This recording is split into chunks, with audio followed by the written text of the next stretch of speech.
2021 was another year gravely impacted by COVID, but at the European Space Agency work has continued, and ESA can look back on a year in which the agency once more showed its excellence and outstanding ambition. In science, ESA's year ended on a high note, with the long-anticipated launch of the James Webb Space Telescope, in partnership with NASA and CSA. This cutting-edge space telescope was launched on top of an Ariane 5 from Europe's spaceport. Webb is designed to answer questions about our universe and to make breakthrough discoveries in all fields of astronomy. 2021 also saw the double Venus flyby of Solar Orbiter and Bepi Colombo, whereby both spacecraft en route to their destinations did a flyby of our hottest planet, only 33 hours apart, a first. But on the ground, new missions are being prepared as well. This summer, ESA's new space probe, JUICE, which stands for Jupiter Icy Moons Explorer, successfully completed rigorous thermal tests at ESA's ESTEC facility. The mission will launch to Jupiter in 2023, and it will study the planet and its icy moons, Europa, Callisto and Ganymede. For ESA's exciting ExoMars mission, high-altitude drop tests were successfully executed in Kiruna, Sweden, and later in Oregon in the US, testing the parachutes needed to ensure a gentle touchdown for ExoMars on the surface of the red planet. For human spaceflight, ESA astronauts Thomas Pesquet and Matthias Maurer both made the journey to the International Space Station, ISS, in 2021. Thomas departed in April for his second long-duration mission named Alpha, and he was the first ESA astronaut to fly in the SpaceX Crew Dragon capsule.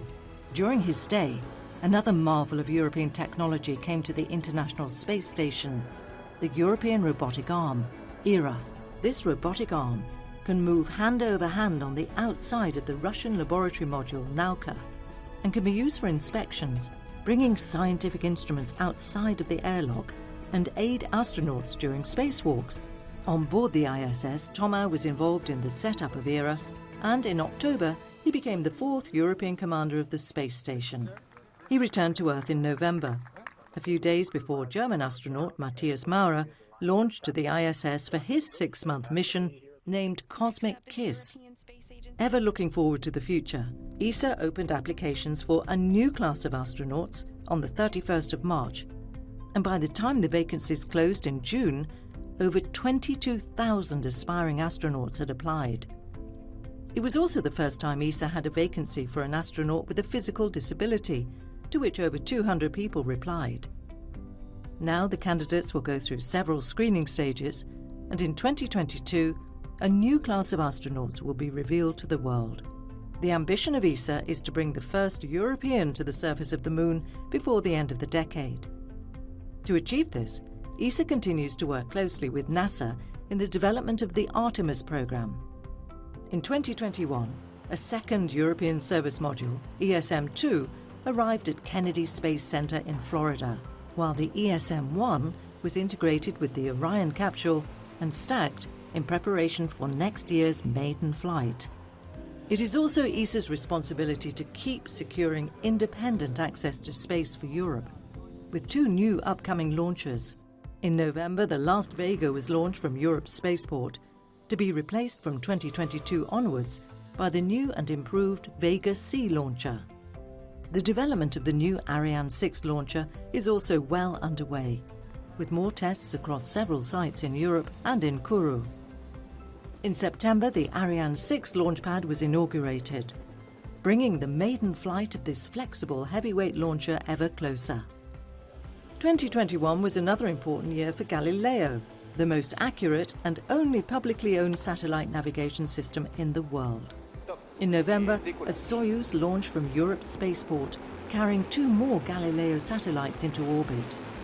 These satellites were the first of 12 more first-generation Galileo satellites, known as Batch 3, and they fill in empty spots in the constellation and offer replacements for satellites which are end of life. Meanwhile, ESA continues to work on a second generation of more powerful and versatile software-defined Galileo satellites.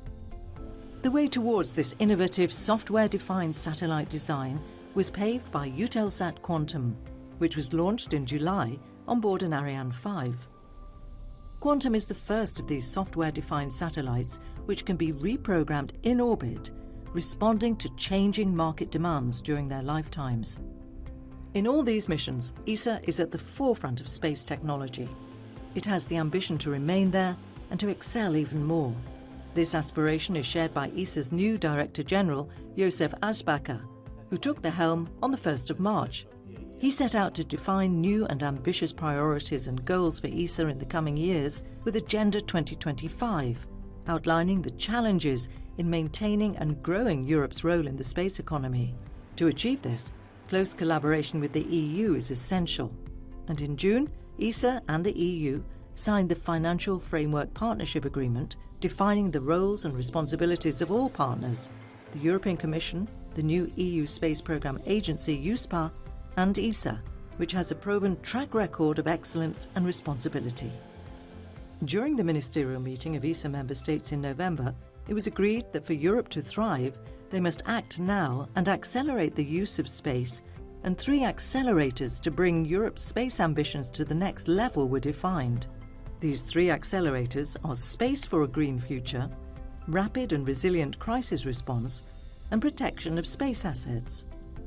The Space for a Green Future accelerator is closely linked to Earth observation and climate change, one of ESA's focal points.